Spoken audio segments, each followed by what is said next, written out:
di rumah sakit ini. Kalau boleh tahu dengan Bapak siapa? Alim. Baik, Bapak Alim. Sebentar kita akan melakukan pemeriksaan fisik ya Bapak. Mungkin sebentar saya akan menyuruh Bapak untuk mengangkat sebagian bajunya. Kalau Bapak merasa kurang nyaman atau terasa sedikit nyeri pada bagian tubuh Bapak, tolong katakan saja kepada saya akan melakukannya dengan seprofesional mungkin. Bagaimana Bapak? Apakah Bapak bersedia? Bersedia, Dok. Baik Bapak, sebelum melakukan pemeriksaan, silakan berbaring dulu di sana. Saya akan melakukan cuci tangan terlebih dahulu.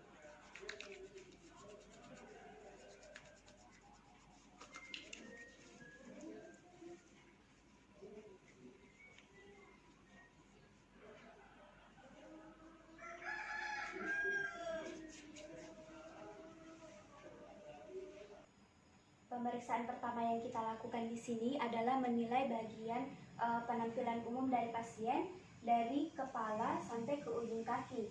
Di sini dilihat apakah ada icterus, apakah ada perdarahan, apakah ada pucat pada pasien. Di sini saya melihat pasien sakit sedang dengan keadaannya agak pucat.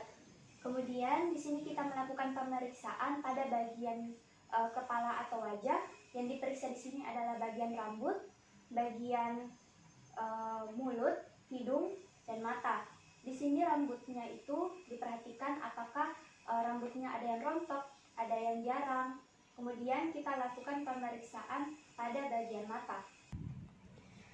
Baiklah, selanjutnya kita melakukan pemeriksaan pada bagian mata pasien, yaitu dengan cara menarik bagian palpebra bagian inferior pasien dengan cara seperti ini. Permisi Bapak, bisa melihat ke atas. Ini dilakukan untuk melihat bagian konjungtiva pasien apakah ada anemis atau tidak. Kemudian kita lihat bagian skleranya.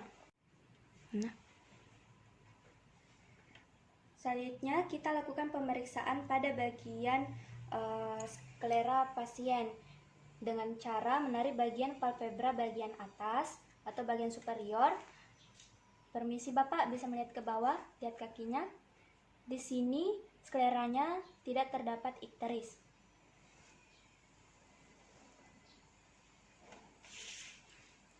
Lalu kita periksa bagian hidung pasien. Permisi Bapak, bisa menengadah sedikit.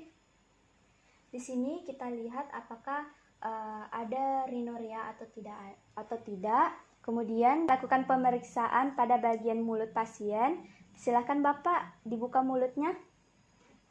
Nah, di sini kita lihat apakah pada mulut pasien itu ada sariawan. Kita juga lihat pada bagian bibirnya apakah terlihat pucat atau tidak, dan kita lihat pada bagian lidahnya juga apakah ada atrofi pada papilnya.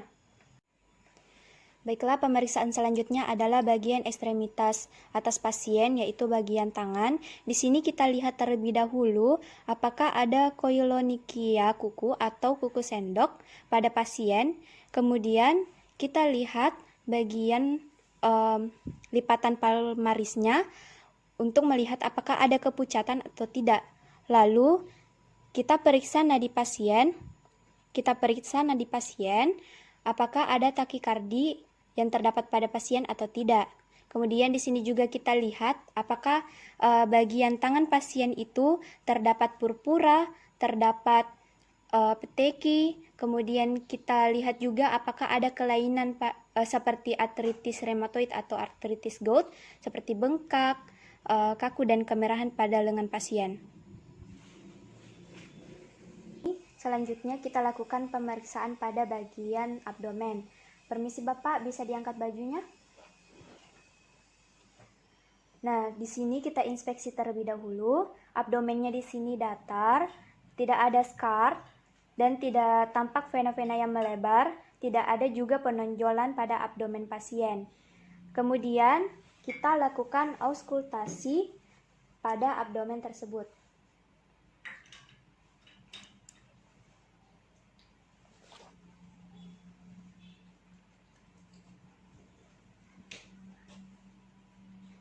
Kita lakukan auskultasi pada pasien di daerah abdomennya. untuk mengetahui apakah ada bising pada abdomen tersebut atau tidak.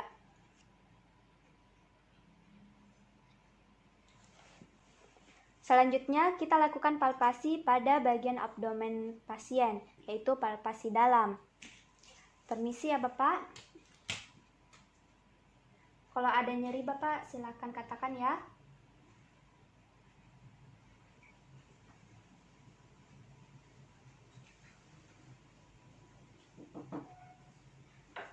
Ini untuk mengetahui apakah terdapat nyeri, apakah terdapat benjolan atau massa pada abdomen pasien.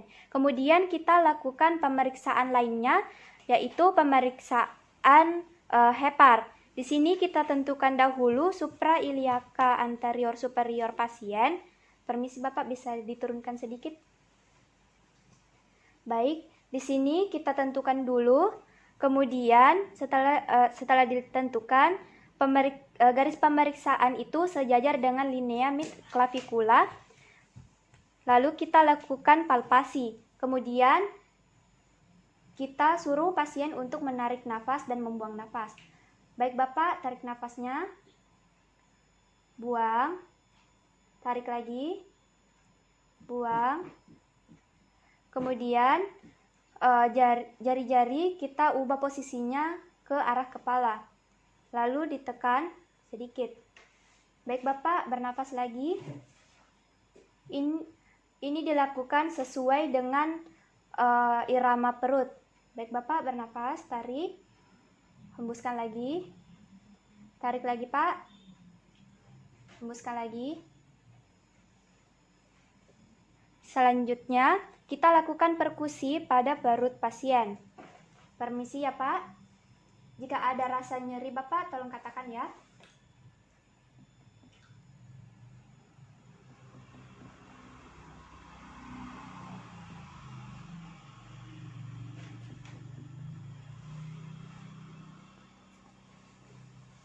Normalnya itu adalah bunyi timpani.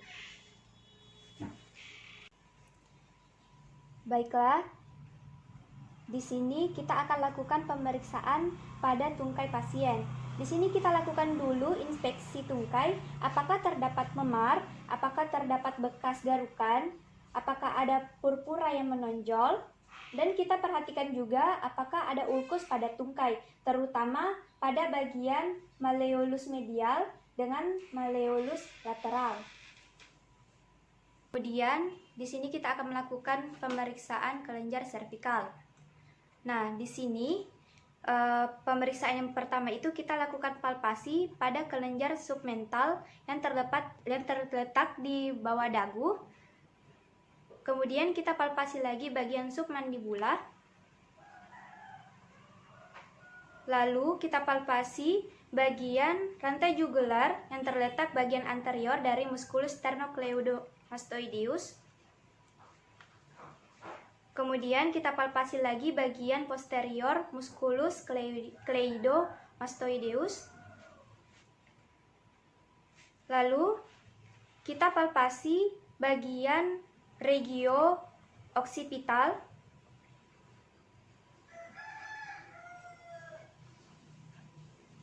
Kemudian kita palpasi lagi kelenjar post-aurikular yang ada di belakang telinga dan pre-aurikular yang ada di bagian depan telinga. Selanjutnya kita berpindah ke bagian depan pasien. Permisi Bapak, bisa diangkat dulu bahunya. Baik, lalu kita melakukan pemeriksaan dengan cara palpasi pada fossa supraclavicula dan nodus supraclavicula yang merupakan dasar dari musculus sternocleidomastoideus. Kita akan melakukan pemeriksaan nyeri tekan tulang. Yang pemeriksaan pertama itu pasien ditetapkan dalam posisi tegak. Permisi Bapak. Lalu kita lakukan ketokan pada bagian tulang belakang pasien untuk menilai apakah ada nyeri tekan atau tidak. Nyeri Bapak? Kalau nyeri tinggal dikatakan saja ya. Selanjutnya kita lakukan tekanan yang lembut pada sternum dan kedua klavikula menggunakan pangkal telapak tangan. Permisi Bapak. Lalu kita lakukan juga pemeriksaan dengan cara menekan bagian bahu pasien dengan satu arah sama lain.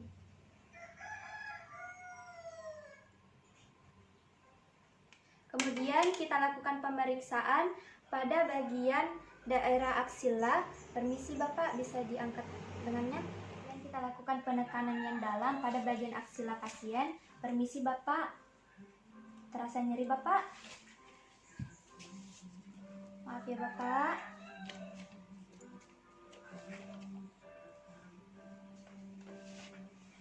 Baik Bapak, bisa diturunkan. Pak, kita lanjutkan pemeriksaannya ya. Sebelum melakukan pemeriksaan rem pelit, kita buat tanda pada bagian lipatan garis siku pasien yang berada di bawah lipatan siku ini. Kita buat garis menggunakan kertas. Ini siapa?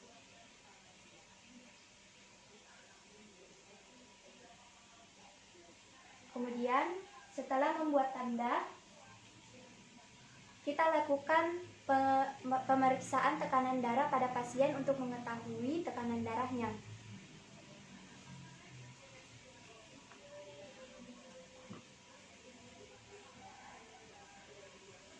Maaf ya Pak.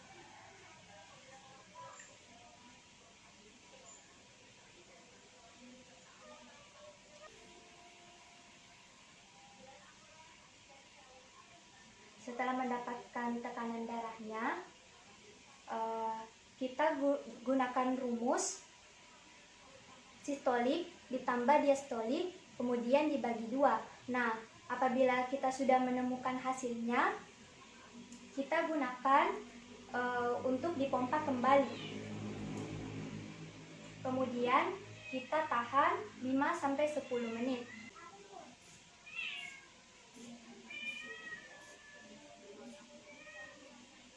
Nah, setelah itu kita tahan seperti ini selama 5-10 menit. Setelah 5-10 menit, kita longgarkan manset.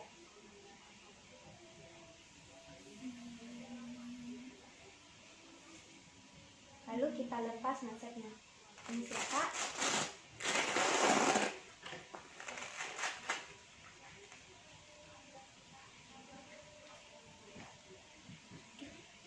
Setelah itu, kita perhatikan daerah yang telah kita tandai, apakah ada kemerahan atau bintik merah atau yang biasa disebut sebagai peteki.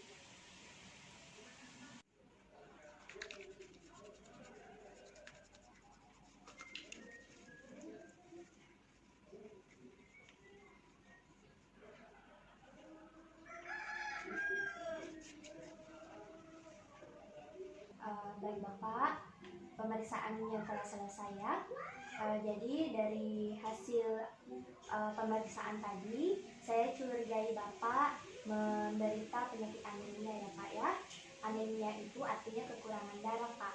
Nah, untuk memastikan penyakit Bapak lebih pasti lagi, saya memerlukan pemeriksaan darah rutin kepada Bapak, di mana darah Bapak itu akan dikirim ke laboratorium untuk diteliti lagi ya Pak ya.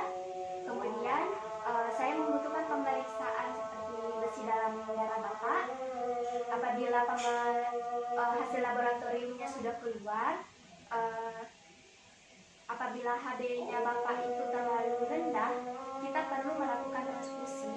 Tetapi jika anemianya itu tidak terlalu berat, kita memberikan obat saja kepada Bapak.